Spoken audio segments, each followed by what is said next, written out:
ഇന്നത്തെ ഈ വ്ളോഗ് എന്ന് പറഞ്ഞു കഴിഞ്ഞാൽ ദുബായിലുള്ള ലേബർ മാർട്ടിൽ എങ്ങനെ പോകുക എന്നുള്ളതാണ് ഈ കാണിക്കുന്നത്.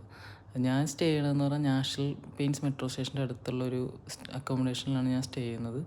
അപ്പോൾ അവിടെ നിന്ന് ഞങ്ങളൊരു 4 മണിക്കാണ് റൂമിൽ നിന്ന് ഇറങ്ങിയത്. അങ്ങനെ ഞങ്ങൾ അൽക്കുസ് എന്ന് പറഞ്ഞ സ്റ്റേഷനാണ് ഇറങ്ങിയത്. ഞങ്ങൾ അവിടെ നിന്ന് വരുമ്പോൾ അതാണ് ഫസ്റ്റ്. അപ്പോൾ പോണ വഴിക്ക് അത്യാവശ്യം യൂസ്ഡ് കാറിൻ്റെ ഷോറൂം കളക്ഷൻസും കാര്യങ്ങളെല്ലാം കണ്ട്. ഈ ഏരിയ എന്ന് പറഞ്ഞാൽ അത്യാവശ്യം കാറ് ആക്സറീസ് അങ്ങനെ കിട്ടുന്ന ഒരു ഏരിയയാണ്. ഞങ്ങൾ 3 ഫ്രണ്ട്സായിട്ടാണ് പോകുന്നത്. ഞങ്ങൾ 3 പേരും കൂടി പോയി. ഞങ്ങളൊരു 5 മണിയൊക്കെ ആയപ്പോഴാണ് അവിടെ എത്തിയത്. അവിടുത്തെ പാർക്കിംഗ് ടൈം എന്ന് പറഞ്ഞു കഴിഞ്ഞാൽ വൈകിട്ട് 4 മണിക്കാണ് ഇത് ഓപ്പൺ ചെയ്യുന്നത് തൊട്ട് നൈറ്റ് വരെ ഉണ്ട്.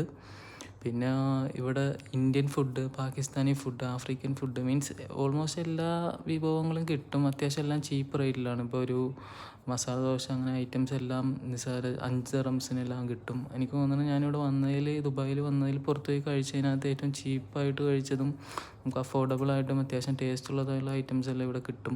അതുമാത്രമല്ല ഫ്രൂട്ട്സും പച്ചക്കറികൾ വെജിറ്റബിൾസ് എല്ലാം കിട്ടും. ഇനി അടുത്തൊരു വീഡിയോയിൽ വീണ്ടും കാണാം.